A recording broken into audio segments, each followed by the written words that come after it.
When I mention platformer, what comes to your head?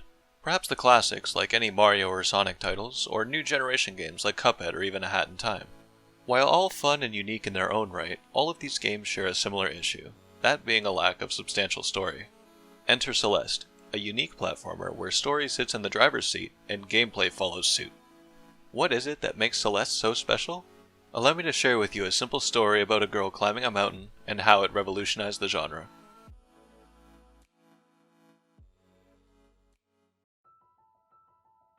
Celeste has a core cast of 4 main characters, all of which play an important role in the player's journey. Madeline is the game's protagonist, who wants nothing more than to climb Mount Celeste to escape her mundane life. At the start of her journey, Madeline meets an old woman who she later refers to as Granny, who implies she knows more about the mountain's powers than most do. In the first chapter, she encounters Theo, a goofy and charismatic photographer who is climbing the mountain to boost his followers on his Instapics account. Finally, in the second chapter, Madeline encounters this figure, who I will refer to from here onwards as Madeline. She is representative of Madeline's pragmatic thoughts and feelings, given form by the power of the mountain, and serves as the game's antagonist. The dichotomy between Madeline and Madeline is the focus of the game's narrative, and is the vehicle that tells the story of Madeline's journey of self-acceptance. The theme of Celeste's story is overcoming your problems by confronting them rather than avoiding them. This theme is heavily reinforced through both story and gameplay and is first demonstrated in the first boss fight. This section is a chase sequence against Madeline, where Madeline can only run away. This clearly displays her disposition towards her troublesome thoughts early, that she's scared and feels forced to avoid them until they let up temporarily.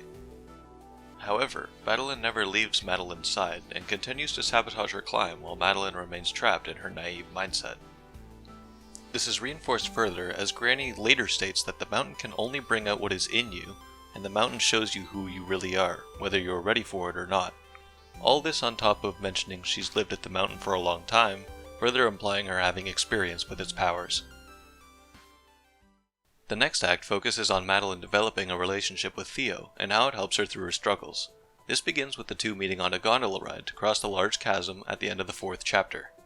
Here, Madeline sabotages the ride and Madeline begins to panic. The color scheme of the tentacles in the background here are the same as Madeline's to further imply that she is the one causing Madeline's panic attack.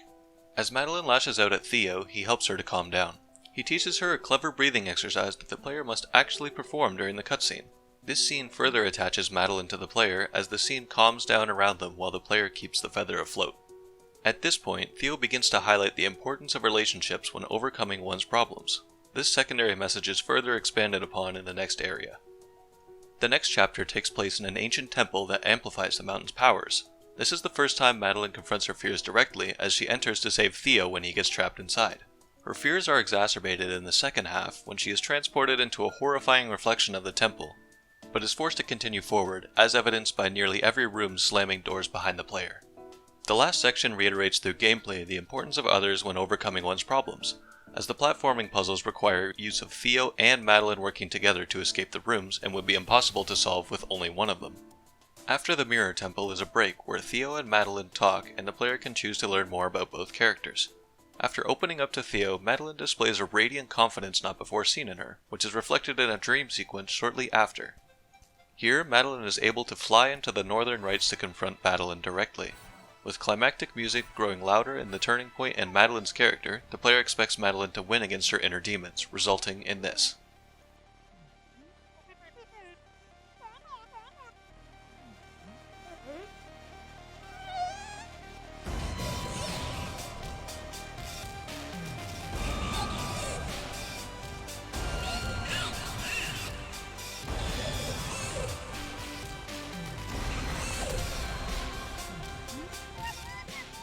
This scene is brilliant. It shows no matter how confident one may be, and how much sense it makes to ignore one's problems, running away is never the answer. The player must attempt Theo's feather trick to calm Madeline down, but this time Madeline interjects and cuts it in half to once again show her dominance over the situation. Madeline falls down the mountain in a panic, shown in a brutally long cutscene to display just how much work she, and by extension the player, have lost as a result of attempting to cast herself aside once again. The game's final act takes place in Chapter 6 and 7. Chapter 6 is where Madeline ascends from her lowest point both physically and mentally, and is fittingly called Reflection. There are short cutscenes here to show Madeline's changing thoughts on Madeline, and with nearly no collectibles in the level to obtain, even the player has time to reflect on what just happened and why. At the end of this chapter, Madeline meets Granny and decides to listen to her for the first time. Granny says her other half is scared and needs to be talked to, and that the first step to healing is confronting the problem, which is never easy. This begins what is the game's final boss, a chase sequence that is in reverse of the chase in Chapter 2, as Madeline is now chasing Madeline. The gameplay and difficulty of this stage represent a shift in character for Madeline and that she refuses to run away from herself. Madeline delivers dialogue during the chase, implying her breaking resolve and trying to stop Madeline, representing a shift in her character as well towards Madeline's view. The final chapter consists of the pair working together to reach the top of the mountain faster than Madeline could ever do alone. After quickly ascending through each area a second time and reaching the summit, player expectations are broken.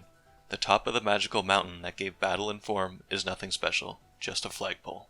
Madeline and Madeline discuss the future for both of them, and as they talk about themselves at the peak, the player once again understands the game's message. Your problems should not be solved by avoiding them, rather through confronting them directly.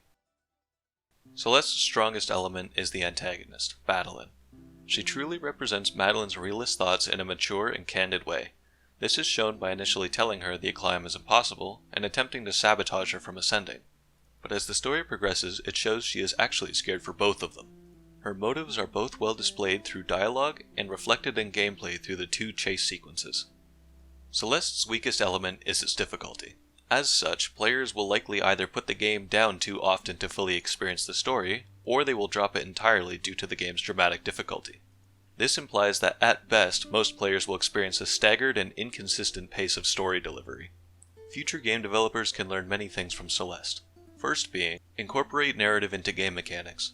Incorporating interactivity into storytelling creates a narrative that can't be matched by other mediums. This is best shown in the 2 battle and boss fights and the 2 feather cutscenes. Second, develop a small and significant cast. Celeste has a small cast, since it doesn't need a large one to show its story. Rather, it chooses to evolve each character to solidify a message. Third, make the villain believable. Madeline represents a part of us that we all share, and as such was empathetic by the end of the journey. This empathy created a touching reunion that could only be possible with a grounded antagonist. Celeste is deceiving. It is advertised as a mountain climbing themed platformer with a great soundtrack. While all these things are correct, they do not justify the masterfully told narrative that lies within. This game is not about climbing a mountain. This game is a journey of self-discovery, self-healing, and learning how to solve one's problems told excellently through story and gameplay.